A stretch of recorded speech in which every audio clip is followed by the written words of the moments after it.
This is for Tuesday, the 10th of November. This will be the last part of Lesson 12. A reminder that we have a quiz on Thursday, the 12th of November. Please make sure that you're ready for it. This is John Tyler. John Tyler was a Democrat. He was from Virginia.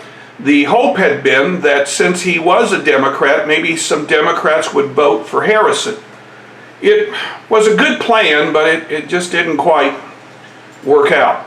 When Harrison died, there were those in the Whig Party who believed that Tyler was only a temporary president, that in 2 years there would need to be a new presidential election to replace Harrison.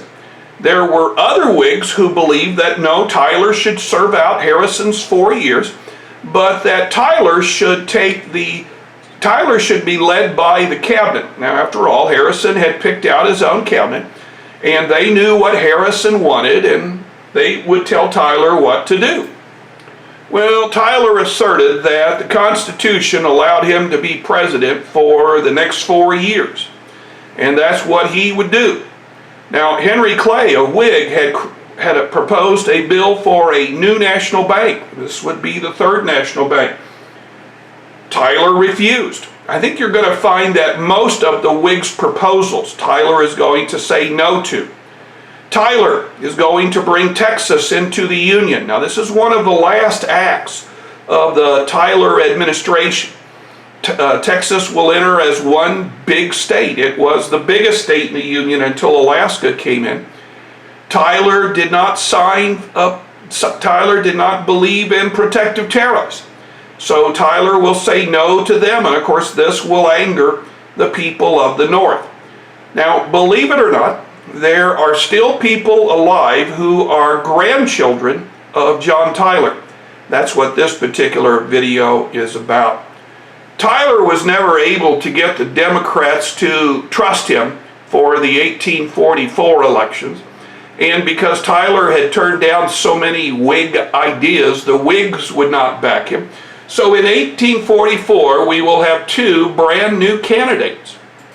Now, from the time of Jackson to the time of Tyler, we are going to see what is known as American culture.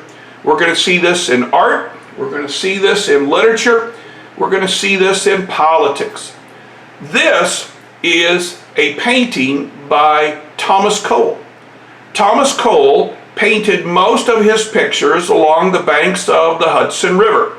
Thus, anybody who put a river in their painting became part of the Hudson River School of Art. The Hudson River School of Art is going to emphasize landscape over figures, but that's not always the case. George Caleb Bingham was from Missouri, and Bingham is going to paint quite a few pictures in which he promotes the figure over the landscape. But because it involves water, Bingham is also known as a Hudson River School of Painting. Now, this here is from the Jolly Flatboat, one of Bingham's best paintings. Now remember, Cole and Bingham are both Hudson River art. Literature. Most of the people who wrote came out of New England, and thus we call it the New England style of literature. Now, this here is a piece by Henry Longfellow. It is an excellent example of the poetry one would expect. This one here, if you've ever been to a funeral, you'll probably recognize. Other writers like Herman Melville is going to romanticize the sea. Edgar Allan Poe is going to romanticize Edgar Allan Poe is going to emphasize the macabre. Romantic ideas taken to their extremes are called Gothic, and that's what Poe was known for. This is a short video on Poe. In the nation, we are beginning to see what are known as utopian societies. Utopian societies are perfect societies. Now, one utopian society was found in New Harmony, Indiana. This one here is a picture taken in Brook Farm, Massachusetts. Now, we still haven't invented the camera, but this one in Brook Farm is going to last for generations after generations. And this was taken just prior to the Civil War. Utopian societies believe in equal pay and joint ownership of the land. Each of these societies stressed art and literature and were opposed to mainstream religion. So let's say you're a Longfellow and you're doing pretty good. You would kick in some of your money to the New England school, and then let's say there's another guy who wants to be a writer, but he's not as successful. Well, he needs to feed his family. Then some of the money that Longfellow kicked in would be used to pay his family. This is also a time of women's suffrage. This is a picture of Elizabeth Cady Stanton. This was taken during the Civil War, so take about 15 years off the picture. Elizabeth Cady Stanton believed that there needed to be a movement for women's suffrage. In addition to this, there were many women who believed there needed to be a movement for abolition. Now, Stanton, through her religious connections, she was a Quaker, is going to call for a meeting of women to discuss abolition and a meeting to discuss women's right to vote. This meeting was held in Seneca Falls, New York. This is on the Erie Canal. Now, many women are going to come forward and talk about the need of suffrage. Many women and men are going to come forward and talk about the need of abolition. Now, the most prominent speakers at this meeting were women. They were highly educated in the Quaker faith.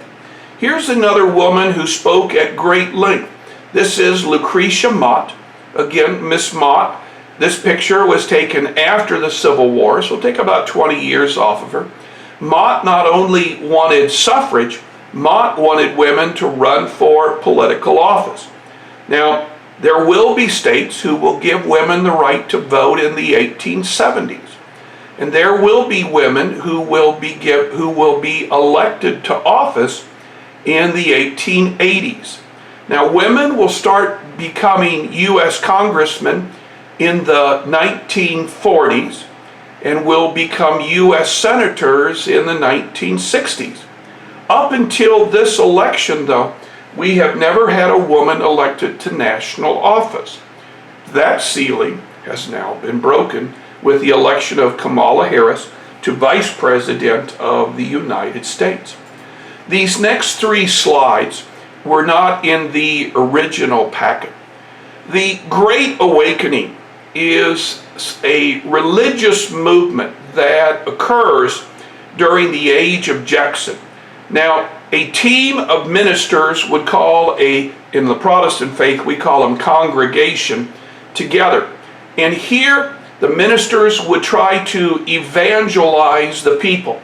They would want them to come forward and profess their faith. And what would happen is, as the preacher might be preaching, all of a sudden a couple of people would rush to the front of the church and fall on their knees, and they would say, "I believe, I believe, I believe." And this would be followed by others and followed by others. The profession of faith, as we call it in the Protestant faith, was quite common. These mass rallies were held. Now, in many cases, these mass rallies would be attended by whites, and in some cases in the South, these mass rallies would be attended by Negro slaves. Now, this revitalization is quite common in the Baptist faith. Most of the ministers who are going to call for this revitalization are Baptist ministers. Now, probably the most profound Baptist minister of all is this man here. This is George Feeney. George Feeney is from New York. He is going to travel all across the country. He is a quite charismatic speaker. He is going to talk about how we should revive our faith, how if we trust ourselves in the Lord, God will provide. Now, Feeney was not very popular in the South. because Feeney is going to talk about abolition. Southerners didn't mind if their slaves had religion. Southerners mind a great deal, though, if the minister started talking about abolition. This here talks about the Second Great Awakening. Well, we are done with Lesson 12. And when we start Lesson 13 on Friday, we're going to start with the election of this man, James K. Polk. James K. Polk was Speaker of the House. He represented a district in Tennessee. And most people say that Polk is the other bookend to Jacksonian history. It is under Polk that will fight the Mexican-American War. Again, we'll start this on Friday.